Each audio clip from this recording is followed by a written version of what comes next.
Sejam todos muito bem-vindos ao nosso Pode Tudo, nosso podcast, estreando de forma muito especial com a nossa convidada mais que especial, doutora Kátia. Doutora Kátia Andrade, seja muito bem-vinda. Muito obrigada por aceitar o nosso convite, por fazer parte desse projeto que tem como objetivo levar informação, troca de conhecimento de uma forma bem descontraída, falar de uma forma descontraída, mas de pautas sérias e muito necessárias. Por aqui a gente pode tudo, menos retroceder. Então sejam todos bem-vindos ao Pode Tudo. Se apresente, fique à vontade, aqui é tudo nosso. Bom, gente, eu te agradeço muito pelo convite, agradeço mesmo. Tô assustada por eu ser a pessoa que tá, entre aspas, estreando aqui no podcast. Não tem doutor aqui, pelo amor de Deus, aqui é a Kátia. Eu sou advogada, atualmente eu presido o Conselho Municipal de Direito da Mulher, eu sou presidente da Comissão da Mulher Advogada da OAB Patos de Minas, estou também como vice-presidente da Comissão de Direitos Humanos também da OAB Patos de Minas. Recentemente fui nomeada como uma das titulares também da Comissão da UFO Mulheres, né, da Comissão de Mulheres da UFO, que me deixa muito lisonjeada, inclusive. E para além de tudo isso, eu acho que eu sou uma pessoa que me tornei uma pessoa ativista, né, dessas pautas. Muita gente acredita que eu seja ativista só dos direitos das mulheres, mas eu acredito que eu sou de todas as minorias, porque realmente é o meu calcanhar de Aquiles, é onde me dói, onde eu acredito que a gente tem que lutar para efetivar os direitos dessas pessoas. E saindo dessa parte formal, eu gostaria muito de dizer que eu sou fã de Milton, que eu adoro astrologia, que apesar de eu ser de Áries, eu sou uma pessoa muito doce. As pessoas podem não acreditar, mas eu sou. Ótimo. Kátia, eu tenho muito que agradecer, né, por você ouvir esse chamado, que é nos feito a todo tempo, nós mulheres, né, que a gente sabe o quanto é difícil a nossa caminhada, o quanto a gente ainda precisa conquistar e o quanto a gente precisa de mulheres comprometidas como você, né, de mulheres que realmente se importam, né, e que têm essa sensibilidade. Então, fala pra gente sobre a sua vida, Kátia Andrade. Como foi que você sentiu essa necessidade de fazer parte, né, de fazer diferença, de usar o seu conhecimento, a sua voz, o seu pertencimento em favor das mulheres patenses? Então, ao contrário do que todo mundo imagina, eu não nasci feminista. Eu fui criada por mulheres, né? Porque eu perdi o meu pai. Eu sou filha única. Eu perdi meu pai com 9 anos. Então, eu fui criada por mulheres, mais o meu avô, mas basicamente por mulheres.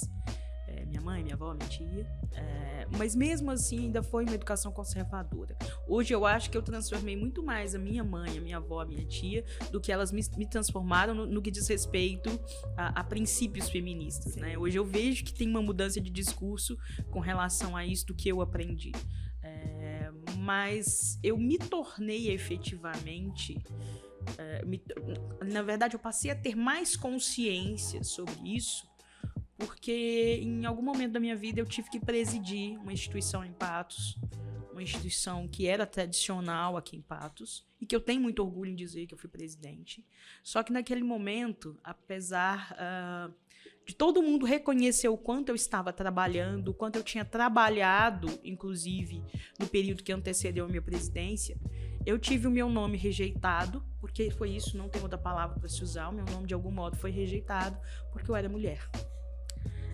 Ali eu entendi o quanto é difícil você ultrapassar barreiras ou, enfim, quebrar tradições, porque simplesmente você é mulher. Não tinha um outro motivo. Eu já estava praticamente 6 meses trabalhando naquela instituição, trabalhando inclusive na condição de presidente substituta, na verdade era essa. Todo mundo sabia do quanto eu me dedicava, do quanto eu era responsável, mas no dia de se oficializar o meu nome como presidente, eu ouvi de um companheiro que eu gosto muito dele, né? Mas ele olhou e falou assim, só tem essa chapa? Por quê? Porque era uma chapa liderada por uma mulher. E depois eu ouvi de outra pessoa, e essa pessoa virou para mim e falou assim, você sabe que a resistência ao seu nome é porque você é uma mulher, né? Eu falei, não, eu sei, eu já entendi isso. A partir daí, aí eu já acho que são desígnios de Deus mesmo, porque não foi nada pensado, porque eu vou me tornar uma ativista. Não, não foi. Meu nome foi indicado pela mesma instituição, pelo Conselho Municipal de Direito da Mulher, isso lá em 2015, 2016, se eu não me engano. E de algum modo, a minha consciência acabou se formando por causa disso. Infelizmente, eu gostaria muito de dizer que o meu feminismo vem de uma questão ideológica, de toda uma vida, mas não foi. Eu tive que sofrer na pele, tive que sentir o que são as dificuldades, o preconceito por ser mulher, para entender, olha, eu não quero mais que que outras mulheres passem por isso. Basicamente foi isso a minha vida. E de lá para cá, eu reconheço que o meu nome está sempre ligado a questões ligadas ao enfrentamento à violência de gênero, violência doméstica, porque, infelizmente, eu gostaria muito de estar aqui, por exemplo, nas reuniões, de falar, por exemplo, sobre igualdade salarial entre homens e mulheres, sobre políticas públicas para as mulheres na educação, né? Porque a gente sabe que muitas mulheres são mães solo, têm dificuldade, inclusive, para conciliar o trabalho e tudo, escola, faculdade e tudo. Mas, infelizmente, 90% da nossa pauta está ligada à violência doméstica, porque demanda isso. Violência doméstica não, violência de gênero, deixa eu corrigir. Porque, infelizmente, ainda é o nosso problema maior e o que a gente tem que falar todos os dias e tem que bater na tecla e tem que, ao contrário do que muita gente imagina, dizer para as pessoas e de falar, olha, a solução para isso passa por educação e conscientização, né? Não é só punir. Sim, exatamente por isso que eu toquei nesse ponto, porque a partir do momento que se nasce mulher, desde a infância a gente é o tempo todo atravessado pelo machismo estrutural. Porém, existe algum momento na vida que a gente percebe que não dá mais para se calar. Não, de forma alguma não dá mais para compactuar, de certa forma, né, com esse machismo que nos cerceia todos os dias, a todo momento, né? Mas, diante de todo esse seu enfrentamento, esse seu trabalho aqui, que a gente sabe que Patos de Minas é uma cidade conservadora, né? Uma cidade extremamente machista, conservadora, que não foge às estatísticas nacional, infelizmente. Mas com esse seu trabalho, à frente desses trabalhos importantes, você tem percebido que, de alguma forma, as mulheres, principalmente, estão atendendo esse chamado também, participando desse levante, se fazendo protagonistas? Com relação a direito das mulheres, eu gosto de analisar as questões pelo lado do copo meio cheio. Sim. Por exemplo, eu sempre gosto de citar, inclusive, a própria Lei Maria da Penha, que a gente sabe que ela é de 2006, e a gente sabe que anterior a isso, nós éramos culturalmente educados para entender que estava tudo ok um homem te bater, que ele era seu marido e ele tinha esse direito. Ou, pelo menos, se ele te batia, eu, como sua vizinha, eu não tinha que me intrometer. Aquela velha história de briga de Exatamente. Marido e mulher. Então, eu costumo dizer que de 2006 para cá, nós tivemos uma revolução cultural. Absolutamente cultural. Porque hoje, por mais que nós ainda tenhamos muito, e nós temos, como eu acabei de dizer, violência de gênero, hoje nós temos muito mais mulheres conscientes e muito mais empoderadas, inclusive, para lutar contra isso, para enfrentar isso, né? Então, essa questão, eu acho que hoje nós temos, sim, mulheres mais conscientes. Só que eu também acho que essa consciência sobre igualdade de gênero, sobre violência de gênero, sobre os direitos das mulheres, ela, em algumas vezes, ela fica num lugar meio vazio, numa coisa meio superficial. Porque nós duas sabemos que quando a gente fala de igualdade de gênero, a gente está falando de questões profundamente políticas.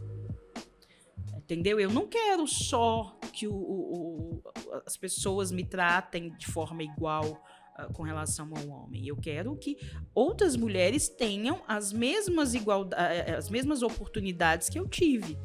Né? E a gente sabe, fazendo uma comparação muito pontual, eu sei que eu tive mais oportunidades que você. Sim. Né? E tá muito claro que eu tive mais oportunidades que você, porque eu sou branca, ou pelo menos eu sou eu até, algumas pessoas falam que eu sou parda, eu falei, posso ser, acredito até que seja pela minha avó e tudo, mas fato é que eu sei que eu tive mais oportunidades que você. Isso é uma questão política, sim, e é uma questão política que não só eu preciso reconhecer, como você sabe disso, a gente precisa que lá em cima eles também reconheçam. E a gente sabe o quanto isso é discutido, o quanto existe uma resistência em gente lá de cima reconhecer isso. Então, é importante demais, né, falar dessa seccionalidade, de quanto mulheres pretas e lésbicas sofrem ainda mais, né, com machismo estrutural, com racismo estrutural, com LGBTfobia, né, e é muito importante essa política de educação, né. Eu sou de esperançar, eu acredito demais na mudança, na evolução, como um todo, do ser humano principalmente. Porém, eu acredito que medidas punitivas têm que ser tomadas, sim, mas eu acredito muito que educar é a melhor forma, né? E em relação a campanhas educativas, você acha que o poder público ele tem colaborado assim de uma forma efetiva, de uma forma que realmente vai trazer mudanças, de uma forma constante? Hélida, você está me colocando uma questão que eu achei até interessante. Essa semana nós tivemos uma primeira reunião da UFO Mulheres, né? E quem preside a UFO Mulheres é uma professora minha da época da faculdade, e era a mulher que eu olhava para ela e pensava, eu quero ser como ela. E é muito doido, porque de repente eu tô numa reunião liderada por ela e eu penso, nossa, eu vou ter mais uma oportunidade de aprender com ela. E mais com relação ao que você disse, de repente, numa das falas dela, ela falou, olha, gente, eu não sou punitivista. E eu achei maravilhoso ela falar aquilo, porque todo mundo espera, o cidadão médio, eles esperam que eu, você, ela, mulheres que estão lá mais engajadas nessas pautas, nós sejamos punitivistas com relação a homens agressores. E é óbvio que nós queremos que esses homens, eles paguem pelo que eles fizeram. Ninguém quer ver aqui um feminicídio que não tenha impune, né, que fique impune. Ninguém quer. No entanto, nós temos essa consciência, é isso que as pessoas precisam entender, que a partir do momento que a violência de gênero acontece, significa o quê? Que o Estado falhou. Significa que não houve aquela educação. Significa que não houve essa conscientização. Por isso que a gente bate muito na tecla. Porque para nós não importa ou não interessa que o agressor seja punido. Essa não é o nosso principal foco. Nosso principal foco é o quê? Que a violência não aconteça. E para a violência não acontecer, o que é preciso? Conscientização. Aí nós vamos entrar nas políticas públicas. Nós estamos vindo de 4 anos infernais, onde nós não tivemos nenhuma política pública de enfrentamento à violência doméstica e violência de gênero. Nós simplesmente não tivemos. Os números que a gente tem hoje com relação a investimento, do que foi feito nos últimos 4 anos, é uma coisa assim, é de chorar, de você pensar assim. Para começar, o número 180, aquela coisa básica, estava praticamente sucateado. Sucateado simplesmente. Enfim, né? Mas vamos retomar, vamos ignorar esses 4 anos. Nós tivemos uma mudança na Lei Maria da Penha que prevê que, inclusive, a Lei Maria da Penha é considerada uma das 3 melhores legislações de enfrentamento à violência doméstica do mundo. E uma das coisas que ela ainda era falha era justamente porque não previa nada com relação à educação e conscientização nas escolas. Hoje, a Lei Maria da Penha prevê pelo menos uma semana nas escolas de conscientização e enfim, para educação, né? Para formação de novos cidadãos com relação ao enfrentamento à violência de gênero. Importante. Exatamente. E é ótimo. E eu não estou, por exemplo, dizendo que não seja bom. Que bom que tem essa obrigação. No entanto, você vai entender meu ponto de vista. Agora, em março, eu trabalhei para morrer. Assim, trabalhei para morrer. Não só eu, tá? Eu sei que o pessoal do Centro de Referência da Mulher também, algumas colegas minhas também da Comissão da Mulher Advogada, eu sei que também trabalhou pra caramba. A gente foi para as escolas para falar, né, isso de acordo com a demanda deles. Nós fomos, na verdade, convocadas por eles, ou eles solicitaram isso pra gente, nós fomos. Enfim, fato é que eu passei o mês de março todo sem ter hora, por exemplo, para chegar em casa, porque a gente sempre estava nas escolas e eu faço isso com o maior amor do mundo. Foi ótimo, super legal mesmo. No entanto, passou o mês de março, o negócio esfria. Porque é como se nós tivéssemos que falar de violência doméstica ou de violência de gênero em março, agosto, que é o mês de enfrentamento à violência doméstica, violência de gênero, eu tenho que corrigir isso, e dia 25 de novembro, que é o Dia Internacional da Não Violência contra a Mulher. É como se só nessas 3 datas nós tivéssemos que falar sobre isso. E as pessoas precisam entender que violência de gênero e igualdade de gênero, ele tem que ser um tema frequente. Kátia, mas é chato. Eu sei que é chato. É muito chato. Tanto que nós temos uma dificuldade absurda, por exemplo, para fazermos trabalhos de conscientização nos bairros. Porque nenhuma mulher, isso nenhuma mulher não, ninguém quer sair da casa para tratar de violência. Porque, todo mundo tá afim de assunto leve, de assunto que, enfim, que não vai te deixar mais tensa, mais preocupado, porque o dia a dia já é tão pesado, né? Mas é um fato, Hélida, que a gente precisa desses trabalhos de conscientização. E a gente poderia muito bem fazer trabalhos pontuais em empresas, em outras escolas, porque eu vi que a gente, por exemplo, fez... porque normalmente é uma palestra, então o ideal seria que nós fizéssemos a palestra, mas que os professores, eu não sei como é que eles trabalham isso dentro de sala de aula, mas isso tem que ser trabalhado ao longo do ano. Então, nós ainda temos esse déficit, né? Nós falamos de violência de gênero, ainda que esteja nos noticiários todos os dias, porque isso é uma verdade. A gente tem que enaltecer o trabalho da mídia, né, das redes, das grandes redes de informação, de televisão, porque isso realmente eles dão uma visibilidade, infelizmente, quando casos trágicos acontecem, mas dão, porque eles têm que falar a respeito. De vez em quando eu vejo muita coisa com relação a algum projeto nesse sentido, mas âmbito de Patos de Minas, nós sabemos que esse assunto ele é tratado 3 vezes ao ano em razão dessas datas. Sim. Eu também tenho uma certa recusa em relação a essas campanhas. Eu acredito que tem que ser campanha constante. Tem que ser assunto que a gente fala todos os dias, em todos os lugares, né? Porque a gente viu, né? Você citou muito bem os retrocessos dos últimos 4 anos, e a gente sabe que o negacionismo não leva a nada. Ninguém vai cuidar, ninguém vai tratar de uma doença que não sabe que não tem. A partir do diagnóstico, você começa a ter os cuidados, né? A cuidar da doença. E a violência de gênero é uma doença mortal, a gente sabe disso. Então, o negacionismo não vai ajudar. A gente precisa falar, a gente precisa ser realista. Realmente é um assunto que não é legal de ser tratado, mas que ele existe, que ele é real, né? Eu duvido que alguma mulher que a gente conheça, ou que a gente conviva, ou nós próprias mesmo, nunca tenha tido contato com outra, ou nunca tenha tido contato com violência de gênero. Isso. Aí, você está entrando num ponto que é muito interessante. Eu nunca apanhei de um homem, mas não significa que eu não tenha sofrido violência, né? Porque a gente também tem que...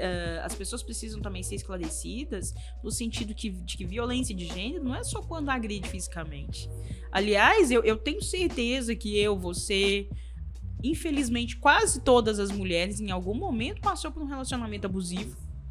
E isso envolve o quê? Violência psicológica. Que é uma das piores violências. Eu acredito que a violência física sei lá, o último fato, assim, né? A culminância de tudo. Começa com uma violência psicológica, né? Com uma violência sentimental. E as pessoas realmente... eu converso muito sobre o assunto com as mulheres. E tem muita mulher que acha que violência de gênero é só violência física, né? Quando existe a violência física. E não mesmo. Nós temos, pela Lei Maria da Penha, nós temos 5 tipos de violência. Física, sexual, moral, patrimonial e a psicológica. E eu costumo dizer, gente, que a psicológica, às vezes, ela nem passa para a física. Só que ela é aquela que vai ferrar a vida da mulher a vida inteira. Porque a mulher vai se sentir tão pequena, tão... como eu posso dizer... tão diminuída que ela acaba acreditando que aquele tipo de relacionamento é aquilo que ela merece. Sim. Entendeu? Isso é o que o que a Lei Maria da Penha protege.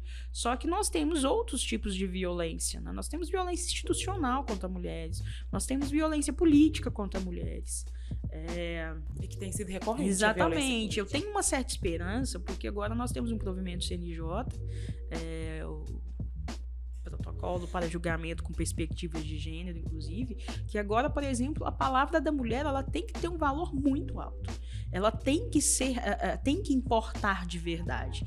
Porque, por exemplo, eu não lembro pra você, já vi casos de estupros antes, que era uma situação que eu falei, olha, se ela denunciar ou se ela chegar ao ponto de denunciar, é só a palavra dela, numa situação que em todas as provas, entre aspas, pesavam contra ela, o juiz, você vai encontrar um juiz machista e vai falar, não, foi tudo consentido. E ela poderia, inclusive, sofrer um processo depois, né, de quem ela estava denunciando. Então, antes nós temíamos esse tipo de situação. Hoje a gente entende que a palavra da vítima ela tem que ser ouvida. A gente entende não. Nós mulheres nós sempre entendemos dessa forma. Começa por aí. Só que hoje o judiciário teve esse avanço de que mulheres elas precisam ser ouvidas, dar um valor probatório maior para a palavra delas. E elas precisam ser tratadas, né, no contexto, por exemplo, da violência. Nós temos o caso da Mariana Ferrer, né? Que a gente sabe o que aconteceu na audiência dela. Aquilo nunca poderia ter acontecido. Aquilo, o colega lá, o advogado, o que ele fez com ela é desumano no último nível e foi permitido, de algum modo não, foi permitido pelo juiz e pelo Ministério Público que estavam do lado, né? Então, hoje, por exemplo, isso não pode acontecer, né? Aliás, já não poderia, tanto que o juiz ele tá sendo representado no CNJ. Então, assim, nós tivemos avanços, Hélida. A gente não pode ignorar que nós tivemos avanços.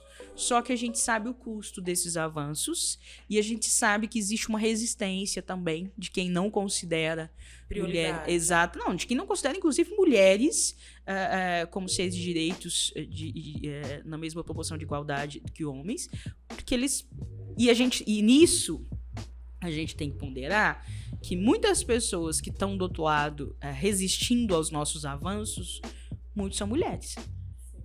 Mulheres, sim. Isso é uma questão que a gente tem que pontuar. Às vezes nós temos mulheres que são culturalmente machistas, condicionadas a serem machistas, e que estão do outro lado né, contra nossos direitos. A gente precisa dizer que recentemente passou no Congresso um PL da igualdade salarial entre homens e mulheres, que vai ter uma maior fiscalização. Na verdade, isso já era previsto pela Constituição, mas não era regulamentado, né? Enfim, prevê uma maior fiscalização das empresas com relação a isso, etc. Nós tivemos mulheres votando contra a igualdade salarial, que é um benefício para mulheres. Que não dá para entender, né? Entendeu? Então, essa resistência, porque quando a gente fala isso, mas são os homens. Óbvio, os homens são maioria, né? Isso é indiscutível. E eles que, de algum modo, direcionam para onde vai o debate, infelizmente. Mas a gente tem que entender também que, do outro lado, nós temos mulheres que a serviço de outros homens. Sim. Em relação a isso que você falou, né, de ter mulheres que não se sentem acolhidas nos espaços, responsáveis por acolher as denúncias, a gente sabe que, na maioria das vezes, esses espaços realmente eles não são acolhedores. Né, que uma mulher, até ela se decidir, se encorajar para fazer uma denúncia, né, para poder tentar sair desse relacionamento abusivo, para denunciar uma violência sofrida, é um caminho grande, né, a ser percorrido. E a gente precisa ter esses espaços, né, de acolhimento, de instrução, né? Aqui em Patos, como que tá, Kátia? Existem esses lugares? Como que as mulheres podem acessar? Sim, nós temos em Patos, eu faço questão, e eu morro de orgulho de falar do Centro de Referência da Mulher, porque o Centro de Referência da Mulher foi uma conquista que nós tivemos da primeira vez que eu fui presidente, lá atrás. E eu lembro que foi um processo que, obviamente, a gente queria a casa-abrigo, né, que seria um serviço mais amplo, mais completo para as mulheres em situação de violência.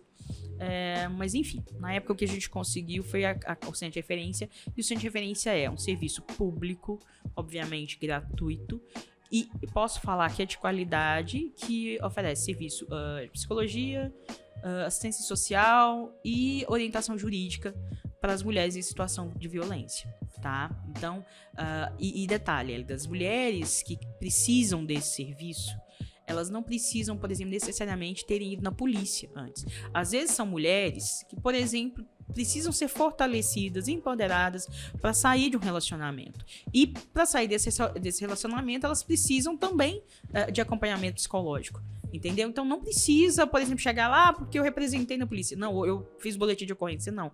Se ela sentir que ela tá vivendo um relacionamento de violência, né?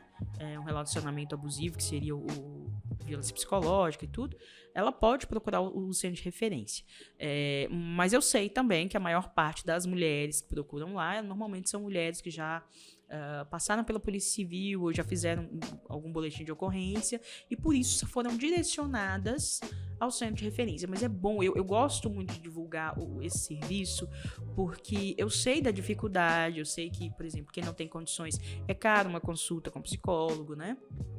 Com advogado eu sei disso. Lá o serviço jurídico é de orientação mesmo. Eles não vão ajuizar nada. Mas eles vão direcioná-las para onde... ou para a defensoria, ou para... enfim, para algum núcleo jurídico de alguma faculdade. Mas fato é que esse serviço ele existe em Patos. E ele precisa ser divulgado. E ele tem sido... eu reconheço que ele tem sido divulgado de uma forma muito mais ampla do que era antes. Mas eu sei que quanto mais a gente puder falar, eu sei que mais mulheres serão acolhidas. Isso. E esse acolhimento, eu tô falando do centro de referência específico, porque é um serviço específico. Mas esse acolhimento, ele passa, sim, pelo policial militar, ele passa pela polícia civil, ele passa pelo advogado, ele passa, enfim, por toda a rede de proteção, a rede de atendimento à mulher em situação de violência. A questão é, as pessoas que estão nessa rede de apoio, nessa rede de atendimento, elas estão preparadas para isso? Kátia, eu acompanho sua luta, né, em favor da casa-abrigo, que eu acho que é uma necessidade muito urgente, até para a gente ter condições de acolher essas mulheres, né, nessas situações que a gente falou. Porque a gente sabe que a realidade é que muitas mulheres que vivem essa situação de violência de gênero, né, de abuso, elas não conseguem sair porque simplesmente não tem para onde ir. Sim. Hélida, foi semana passada, eu acho. Isso mesmo. Eu vi pelo noticiário que parece que tá vindo uma casa desse tipo para Patos. E por que eu tô falando que parece? Porque não chegou... o conselho, até hoje, não nos passaram nada com relação a isso. E nossa próxima reunião é na primeira semana de junho. Então, nós temos mais aí umas 2 semanas ainda da próxima reunião. Então, eu não sei te afirmar com certeza como vai ser, mas parece que tá vindo. E a questão da casa-abrigo, ela é muito importante. Sem sombra de dúvida. Parece que é uma casa-abrigo, inclusive, vai ser, entre aspas, custeada por municípios da região. Por quê? E é ótimo mesmo. Porque eu sei que o custo é muito alto, isso desde a época que a gente tentou, a gente sabia disso, e é uma necessidade urgente. Quando uma mulher está em situação de violência, ainda que, por exemplo, uma das medidas protetivas seja o de afastamento do agressor do lar, obviamente ela não tem cabeça para, naquele momento, pensar dessa forma. Ela precisa sair daquele ambiente de violência. Então, ele é necessário, sim, que ela tenha um lugar para ser acolhida, um lugar para levar os filhos dela, um lugar para que ela esteja em segurança. Então, eu vejo, se caso realmente se concretizar essa casa-abrigo, como uma grande conquista de Patos. Uma grande conquista mesmo, Patos, região, porque ela é necessária. Porque essas mulheres, realmente, elas precisam saber, olha, eu tenho para onde ir. Tá? E porque é muito comum, Hélida, eu já prestei atenção com relação a isso. Mulheres, né, que a gente tem notícia, isso falando pelo conselho, que estão em situação de violência, mas elas não têm parente em Patos. Né? Porque veio, mudou pra cá, enfim. Então, eu vejo isso como muito importante, uma conquista muito importante. E, óbvio, acredito que os responsáveis, né, o município, deve fazer uma publicidade do serviço. Porque do local, gente, não pode, tá? A casa-abrigo, ela tem que ser um local reservado. Proteção. Exatamente, para oferecer proteção. Mas do serviço, eu imagino que nós tenhamos uma publicidade com relação a isso e o encaminhamento a partir do Centro de Referência da Mulher. Que eu reitero, gente, é nosso principal serviço e eu acho de verdade que as pessoas precisam conhecer, precisam divulgar ainda mais. Eu costumo dizer que a nossa intenção, e eu falo que um dos meus maiores sonhos com relação a isso, esse tipo de trabalho, é que nós fizéssemos uma formação de lideranças no enfrentamento à violência de gênero nos mais variados bairros da cidade, tá? Porque a gente não pode estigmatizar a violência de gênero. Ela não acontece só na periferia. Ela acontece em todos os bairros da cidade, tá? Mas nós precisamos o quê? Fazer um trabalho com lideranças para que essas lideranças ou essas mulheres repassem informações para outras mulheres de conscientização, onde procurar a busca por serviços, do próprio centro de referência, porque isso é muito importante. Sim, e eu ia falar justamente sobre isso, sobre que a violência de gênero acontece não somente nos territórios, né? E talvez aconteça em pessoas de posses de uma forma, não sei, de repente sutil, né, entre aspas, e que cause mais danos, porque a gente sabe que essas mulheres que precisam, de repente, da casa-abrigo, muitas não são porque somente não tem parente, como você mencionou, ou muitas porque a família própria não acolhe, porque existe aquela questão do machismo estrutural e, além disso, do conservadorismo, que uma vez casada precisa se manter aquela relação, independente de como seja, né? Da questão de não, de repente, apresentar para a sociedade uma relação fracassada. Eu acho que você foi no ponto. Acho que você foi no ponto. Nós, na verdade, nós até temos mapeados do ano passado por bairros, porque o Centro de Referência e o Conselho tem que fazer esse trabalho. Nós temos mapeado. E é óbvio que em alguns momentos, em alguns casos, dão lá, por exemplo, um número de ocorrências maior em bairros da periferia. Mas por quê? Existe aqui no Centro Jardim Centro. Só que elas têm um óbice a mais na denúncia, na representação, que é o quê? O conservadorismo. Porque tem uma questão, quando uma mulher, primeiro, gente, as pessoas precisam entender, quando uma mulher, ela decide representar, ela decide romper com aquele ciclo de violência, ela enfrenta, ela decide romper também com como eu posso dizer, com uma dependência emocional que ela tinha, às vezes uma dependência financeira, ela decide entender que os filhos dela não podem viver naquele âmbito naquela situação de violência.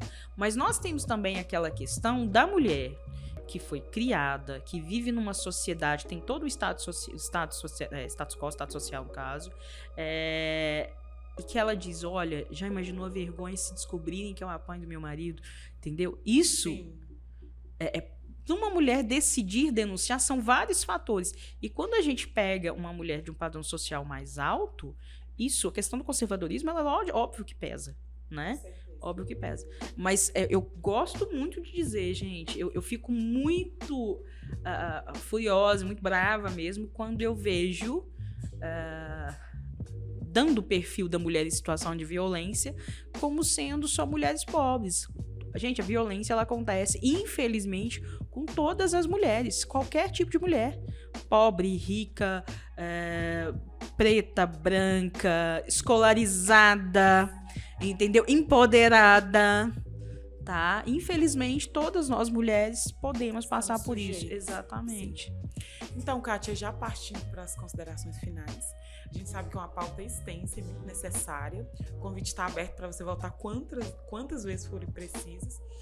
Mas em relação a isso, né, da questão de abrir o acesso a essas mulheres, e eu queria queria falar e queria que você deixasse também dentro das considerações finais a questão de quando a gente aborda o feminismo e a importância de discutir, de falar e de informar sobre a violência de gênero, é preciso a gente refrisar que não é uma disputa de narrativas, não é uma disputa de gênero, disputa entre homens e mulheres, né? Muito pelo contrário, a gente precisa até que homens que são antimachistas, que de verdade querem ver a evolução nesse assunto, que eles abracem essa causa, porque, infelizmente, devido ao racismo estrutural, ao machismo estrutural, a gente precisa que homens sejam nossos porta-vozes, que de repente eu vou abordar esse assunto numa roda de homens, né, para outros homens, e eu não vou ser benquista ou ouvida, mas se um homem abordar para outro homem, ele vai ser. Então, este é o papel do homem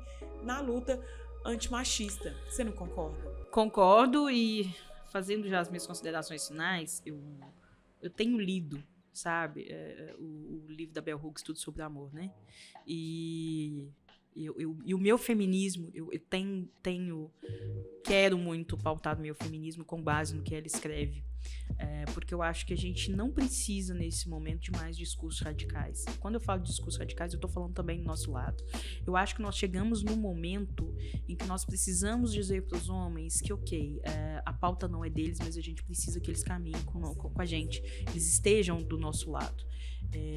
E a questão do enfrentamento à violência de gênero, ela passa necessariamente sobre os homens estarem do nosso lado, sobre a conscientização desses homens. E a gente sabe que o homem é essencialmente machista, por questão cultural, mesmo aquele que fala, não, eu não sou. Porque, Hélida, eu e você, nós nos desconstruímos todos os dias. Eu tenho traços machistas, claramente, que eu tenho que me desconstruir todos os dias. Nós somos ensinadas a reproduzir o machismo. Então, eu acho que nesse momento, é sim uma hora da gente trazer esses homens para o nosso lado, trazer esses homens para a nossa caminhada. E aqui, eu vou fazer um paralelo. Uma vez eu estava na Argentina, em Buenos Aires, e eu vi uma manifestação lá, que era uma multidão gigante. E eu vi e não me reconheci numa manifestação feminista. E não me reconheci numa manifestação feminista porque tinham vários homens. Porque aqui nós não estamos acostumadas a tê-los do nosso lado. E lá, de repente eu vi, eu falei, quando no outro dia eu entendi o que estava acontecendo, eu falei, meu Deus, que bacana isso. E é isso que a gente precisa. Sabe? Quando eu falo de enfrentamento, quando eu falo de igualdade de gênero, eu preciso trazer os homens para o debate e preciso sim conscientizá-los do quanto aquilo é civilizatório, do quanto aquilo é importante para a nossa convivência. Ótimo. Né? Kátia, mais uma vez, muito obrigada por ter aceito o convite. Muito obrigada pela sua luta, muito obrigada pela sua existência, muito necessária. E sem dúvida você é referência para muitas mulheres e tem contribuído para a evolução de muitas delas. E o convite fica aberto para a gente voltar a falar dessa pauta importante e extensa e com sempre o coração aquecido na questão de esperançar, que é para isso a nossa luta, para ver a mudança acontecer. Eu estou sempre à disposição, estou muito feliz com esse novo trabalho de vocês. Tô preocupada porque eu sou uma das pessoas que tá estreando aqui, então tem que dar certo. Mas vai dar certo se Deus quiser. Já deu certo. E eu tô sempre à disposição, de verdade mesmo. Eu gosto muito de você sabe disso. Acho de verdade que se você sim é uma referência, acho que você é uma liderança importantíssima na nossa região, no nosso contexto. E do que você precisar, você pode sim contar comigo. Tá? Obrigada, conta sempre comigo também. E é isso, gente, muito obrigada. Ficamos por aqui, até uma próxima vez com a Kátia. Por aqui você pode tudo. Mulher, você pode tudo, menos retroceder.